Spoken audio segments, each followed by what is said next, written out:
The South Carolina Hall of Fame was founded in Myrtle Beach in 1973 to recognize and honor contemporary and past citizens who have made outstanding contributions to South Carolina's heritage, history, and progress.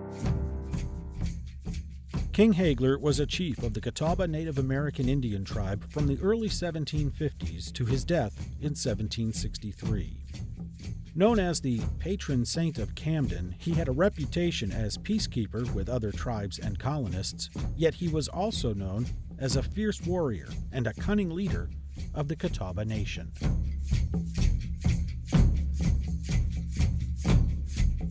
He was for peace, to obtain peace within the nations from here to upstate New York.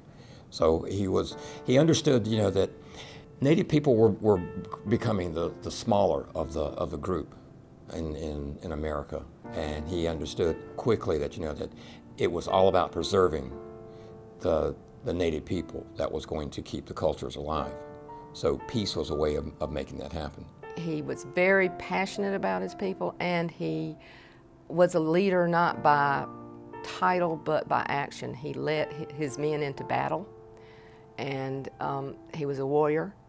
And that gained a lot of respect from his people. An incident arose when a Catawba warrior stole livestock from the Spratt family. King Hagler, being close friends with the family, shot the Catawba warrior himself in order to restore peace and trust. He called his people together, and that person was in that group, and as he came across the field, Hagler shot the man dead. And it was, he understood that if he didn't distribute the justice, it was going to come onto his land and be distributed, and that was going to do more harm than good. So he took it upon himself to distribute that justice, knowing that if he did not, justice was coming, and the people would not accept it from the colonists. It's a speech that Hagler made in North Carolina in August 29, 1754, and it begins, "As to our living on these lands, we expect to live on these lands we now possess. During our time here, for when the great men above made us, he also made this island. He also made our forefathers, and in his color and his hue. We in those days had no instruments to support our living, but bows which we completed with stones. Knives we had none. Our clothing were skins and fur, instead of which now we enjoy these cloths, which we got from the white people. And ever since they first came amongst us, we have enjoyed all these things. We have lived in a brotherly love and peace with them, and more especially with these three governments, South Carolina, North Carolina, and Virginia. And it is our earnest desire that love and friendship, which has long remained, shall ever continue." So as you can tell by the words, the man spoke eloquently in 1754. He spoke of friendship, he spoke of love. He knew that it was all about people coming together and understanding, it's collectively we become better. One of the things that history has taught us is that Catawbas were one of the fiercest warriors on the East Coast.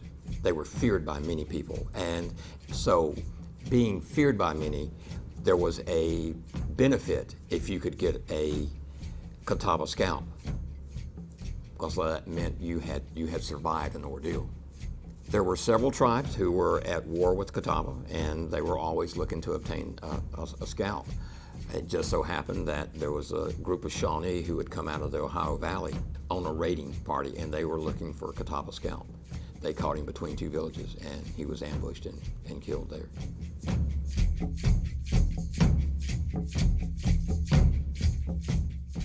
King Hagler was the first Native American to be inducted into the South Carolina Hall of Fame in 2009.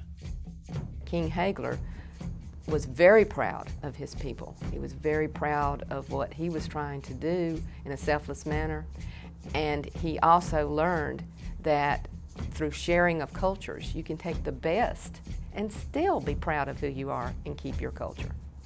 Some people don't know this, but if you look at this piece of pottery in front of you, that face that you see there is actually the people created that face in remembrance of of Hagler.